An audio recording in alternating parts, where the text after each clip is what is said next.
What exactly is cancer? So basically, cancer is an abnormal growth of cell. And basically, they lose the apoptosis, programmed cell death. They don't die, they become immortal. And your body's immune system usually take care of the abnormal cell in your body. We do all have about 10 to 100,000 abnormal cells every day.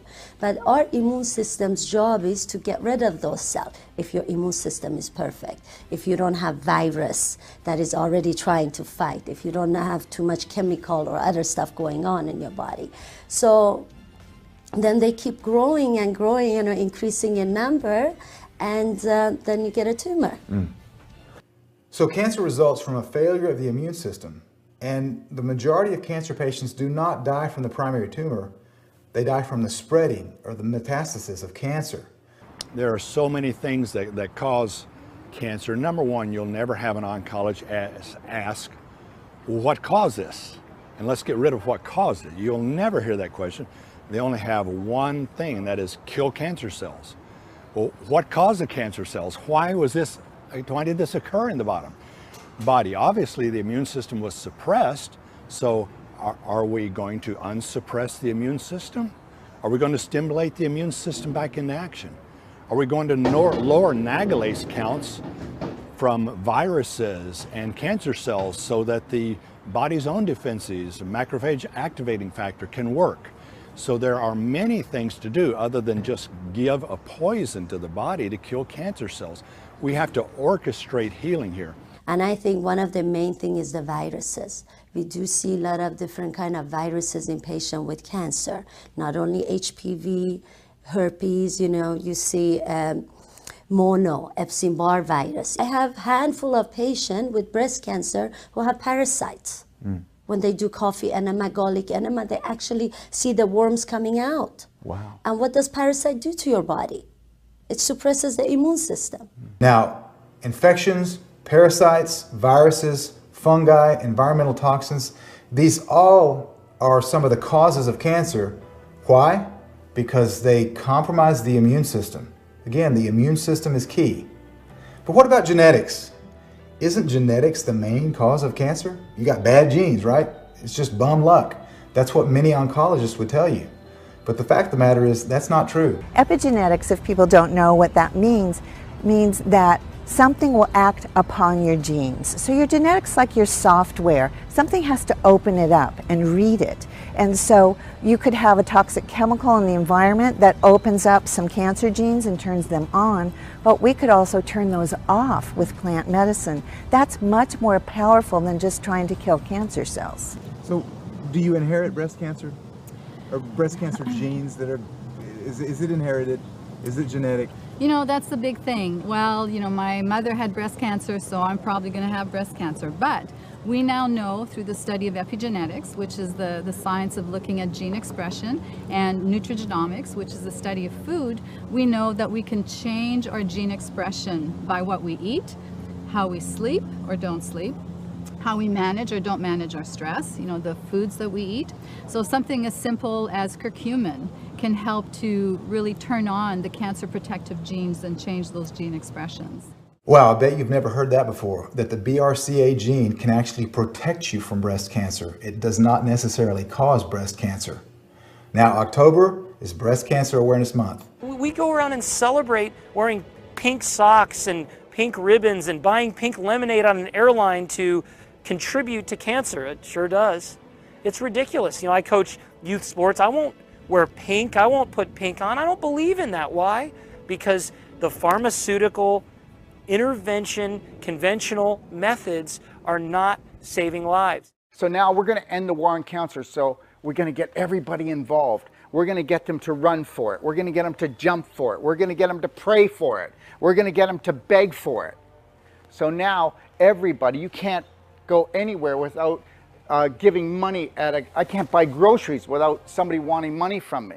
With all the money that we're pouring into Relay for Life, the Coleman, really hasn't helped change things for the patients. And so you saw that firsthand as an oncology nurse for 17 years. I did. During Breast Cancer Awareness Month, we always hear early detection is your best protection. And everyone knows that for breast cancer, mammograms are the best way to early detect. Or is this a myth? There's been at least 2 studies, very large, that have come out on the limitations of mammography.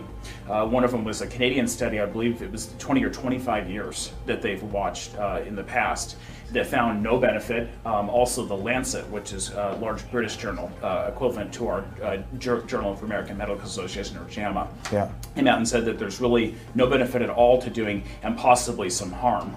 The harm being it is ionizing radiation, which we know isn't the best for us. Right. And also, again, with the pancake smasher, if you do have a cancer and you smash that wall that the body's put around it, are you spreading the disease that way? Right. I don't know, but I don't want to find out. Well, yeah, and that's the Lancet, right? That's pretty reputable. Exactly. Yeah, it's pretty reputable. And also the BMJ, the British Medical Journal, I believe, did a write-up as well. So that's 2 or 3 very reputable, internationally published.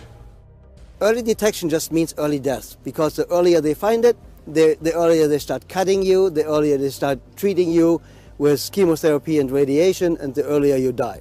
Breast cancer grows 7 to 12 years to a size in the breast that you can even diagnose it. So there is no rush.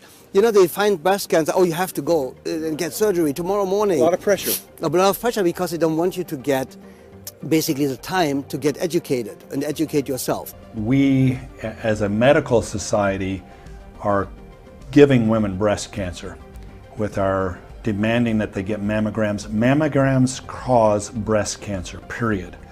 So mammograms are not healthy for women. Women should not be getting routine mammograms. That's crystal clear, published in the peer-reviewed literature. Dr. Veronique was diagnosed with breast cancer, and she treated it and beat it. You know, as a woman, it was so shocking for me, because I was the one that was helping my patients get well and reversing all these various diseases in my practice. And so when I discovered that I had breast cancer, it was really a blow to my ego, for one, and it was also a big wake-up call for me. You know, cancer is not the disease itself. It's just the tip of the iceberg that shows you that there's so many underlying things, because you have to be sick in order to develop cancer. You know, you don't get cancer and then you're sick. Your body's already sick and it's compromised. Your immune system's weak. You're toxic. You're stressed out. And that's how cancer develops. And, you know, so it's displacing that myth and that fear that cancer is just something that gets you. It's something that develops over a period of time, and you're not a victim of it. You have a lot of control over it. So one of the reasons that I'm doing the work that I'm doing is because there's so much information out there, and where does one person start?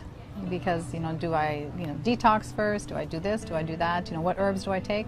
So I developed a program. It's a 7-step program called the 7 Essentials, and it's so simple that anybody can apply it. So the first one is essential number 1. You know, let food be your medicine. We know that food has a huge impact on our genetic expression. We know that it can, literally turn on specific cancer protective genes. You know, we know that through the science of epigenetics and nutrigenomics. Number 2 is to detox. Reduce your toxic exposure. We live in a toxic world. We can't deny that, but there are things that you can do specifically to help support the detoxification pathways in your body and to prevent all the toxins from entering into your body. Essential number 3 is to balance your energy. We're energetic beings, and so what can you do to keep that electricity and that energy flowing properly? Chiropractic care, acupuncture, exercise, proper sleep, making sure that your hormones are balanced, because hormones are very key in so many hormone-driven cancers. Essential number 4 is to heal your emotional wounds. Learn to nurture yourself and to love yourself, to forgive yourself and others. Manage your stress better. Let go of the past, because those things, if you keep stuffing those emotions inside, are going to grow a tumor. You either grow your life or you grow a tumor. So you have to change that emotional component. Essential number 5 is to look at biological dentistry, because your teeth have a huge impact on your health. Your teeth are connected to your organs through your meridian system. What you have in your teeth affects your health, because if you have toxic amalgams in there, it's causing toxicity in the body. And then we look at essential number 6, which is, there are specific herbs and supplements and vitamins that can really reduce your toxic load, that can help heal the cancer, actually kill cancer cells, and boost your immune system. Okay, and lastly is essential number 7 in really practicing true prevention. Traditional medicine, unfortunately, does not really teach prevention and does not know about prevention. There are many, many ways and different technologies that can detect cancer when it's at, the size of a pinhead, instead of, waiting until it's the size of a lump or a bump that you can detect on an X-ray or on a mammogram. Thermography, for example, can read the physiological changes that are going on in the body. There are specific blood tests, like the cancer profile, which measures the HCG hormones, the PHI, which is a malignancy hormone, TK1 enzyme, the oncoblot test, which can also determine, cancer when it's just the size of a pinhead in the body. That's true prevention. And so if you can stay on top of your health by monitoring and not just guessing about your health, but making sure that you're moving in the right direction, there's no reason to fear cancer. Now, Dr. V also mentioned essential number 1, which was let food be thy medicine. Do you remember in Mary Poppins the song, "A spoonful of sugar helps the medicine go down"? Is this an oxymoron? If there's one food that women need to avoid if they're on a breast cancer healing journey, is sugar, because we know that sugar feeds cancer. Cancer cells have more insulin receptor sites than a healthy cell, so the first cells that get fed the sugar is the cancer cells. The key to overcoming cancer and getting your health back is in your gut and your immune system. And if you destroy your immune system, that's the very thing that you need to heal. So you may kill the cancer cells in your body with the chemo, because yes, it's going to kill those. It's going to kill everything. It's like dropping an A-bomb on your body and then expecting health to rebound. When really, when you know in a garden, when you fill it with pesticides, all you're going to get back is weeds. Right. So you need to rebuild your immune system and support your body in healing itself, because it knows how to do that. So the key to healing is to quit poisoning ourselves with chemotherapy, quit intaking sugar, because the truth is that both chemo and sugar are oncogenic. They cause cancer, and if an oncologist tells you otherwise, they're lying to you. Breast cancer myth number 1 is that women's hormones cause cancer. I mean, that's the biggest fallacy ever. First of all, if our hormones cause cancer, then every 20-year-old on the planet would have cancer. So it's not our hormones. It's what we're exposed to. Look at the xenoestrogens and the chemical estrogens in the environment, the chemicals, the pesticides, the herbicides, the metals in our teeth, the antiperspirants. Those metals are actually classified as metalloestrogens and mimic and stimulate estrogen production in the body. We're not designed to be ingesting or be exposed to molecules that aren't from nature. And so some of those we can't even excrete them, or some of those molecules that in food growing, commercial food growing, like the pesticides and the herbicides, they act like hormones. And so they're turning on hormone-like activities which are proliferative, which make cells grow. So this is one of the reasons we have so much breast cancer and prostate cancer, hormone-driven cancers. But people don't realize other cancers have estrogen receptors. Colon cancer, pancreatic cancer, and lung cancer also have estrogen receptors. And so pesticides and herbicides will grow those cancers as well. So you don't want that kind of signaling. Plastics also have this hormone-like effect. So not only are breast cancer and prostate cancer driven by estrogen, but also colon, lung, and pancreatic cancer. Now, Dr. Nalini just mentioned plastic. What many people don't realize is that in almost every bottle of water in the plastic content, there's a chemical called BPA, that's bisphenol A, and it is a xenoestrogen. In other words, it's a foreign estrogen, and it's known to cause cancer. An interesting thing that I've seen during Breast Cancer Awareness Month specifically is bottles of water that have a pink ribbon on it. And in light of the fact that the plastic might be causing breast cancer, isn't that a little bit contradictory or ironic? Because xenoestrogens, like BPA in the plastic, they actually throw the hormone balance out of whack. What many people don't realize is that essential oils can balance the hormones. So what are essential oils? Let's go back to the basics. So an essential oil is a volatile organic compound, and one thing people need to recognize when it comes to an essential oil, is no nutrition in it. There is no vitamin or mineral. It's a chemical that essentially God gave to the plant to protect the plant from outside threats, whether it's bacteria, viruses, fungus, or even vectors like flies, bees, whatever that might attack the plant. And so what it includes are organic compounds, not organic as we think, meaning organic having a carbon chain included in it. Organic compounds like terpenes, alcohols, ketones, esters, and you name it. It's basically chemicals. And so from the plant. From the plant. Okay. Natural chemicals from the plant. There's an abundance of lemons in India. So you'll find that the Indians use lemon essential oil for virtually everything. Detoxification, internally, externally, whether or not you're going to clean the counter or whether or not you want to clean your skin. They use essential oils, lemon, for everything from nausea to halitosis to diabetes, cancer. Well, when you go to Australia, they're using melaleuca and tea tree and eucalyptus. When you go to Oregon and Washington, they're using peppermint for everything. But as far as I know, there is no essential oil that does not have a cancer effect. Frankincense oil, if you look at the research today, it is probably the most powerful essential oil, if not the most powerful supplement, period, when it comes to natural cancer treatment, in my opinion. What's in frankincense that makes it so good? You know, frankincense is really high in a compound called boswellia, or boswellic acid. And it's highly anti-inflammatory. It's also a very powerful antioxidant.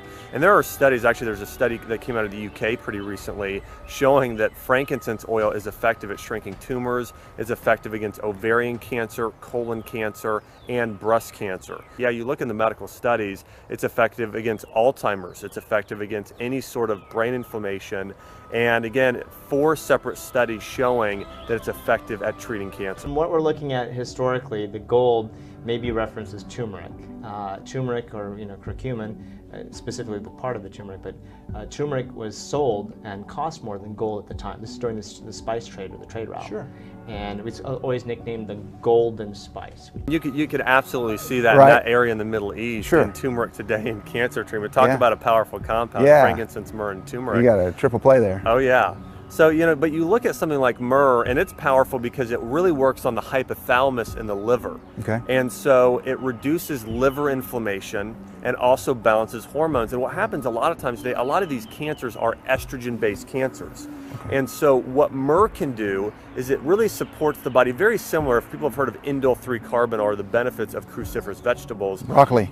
It works in a very similar but an even more potent way, to where it really helps clear the body of excess estrogen, or xenoestrogens that are found in things like soy and plastics and parabens today, and really helps detoxify the liver and also boost a very important antioxidant called glutathione, which supports detoxification. Wow. So that's the way that myrrh essential oil actually helps in fighting cancer. Okay. One of the things that I've had my patients do, including my mom over time, is start creating an at-home frankincense and myrrh body butter and body lotion. And so basically she takes 10 drops of frankincense, 10 drops of myrrh, along with some coconut oil and shea butter, and makes her own at-home body lotion, rubs her entire body with that. And really those oils, the great thing about essential oils is those they've been used as aromatherapy. So those small compounds coming off the body are protecting the body. They're fighting cancer. They're doing some incredible things there, even topically.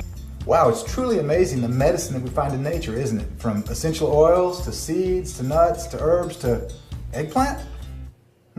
Okay, BEC5 is a compound derived originally from an Australian plant called devil's apple. And it also is found in eggplant, and it's found in green pepper. Eggplant? It's found, yes. Okay. So far, it has been shown in all the animal studies and all the cell line studies that have been done, has shown that it has a very broad spectrum. So it works on lots of different cancers? So far, the evidence is showing up that it works on a very broad variety of cancers. In sarcomas, in adenocarcinomas, in squamous cell, basal cell. So BEC5 went through a very interesting development phase with using it on skin cancers. And actually, it's still being used on skin cancer. This is a cream that's over the counter. Yeah. In those jurisdictions where it's legal, it can be bought over the counter. And you apply the cream, and it starts killing layer by layer the cancer cells of the skin cancer. You know, skin cancer is the most common cancer. Mm-hmm. And it just eliminates the cancer. But just the cancer? It only targets. This BEC5 compound, which is selectively toxic to cancer cells, is contained in the devil's apple, which grows freely all over Australia. Wow, we covered a lot of information in this episode, didn't we? So thanks for tuning in to this one. Make plans to join us tomorrow, and in the meantime, God bless all of you.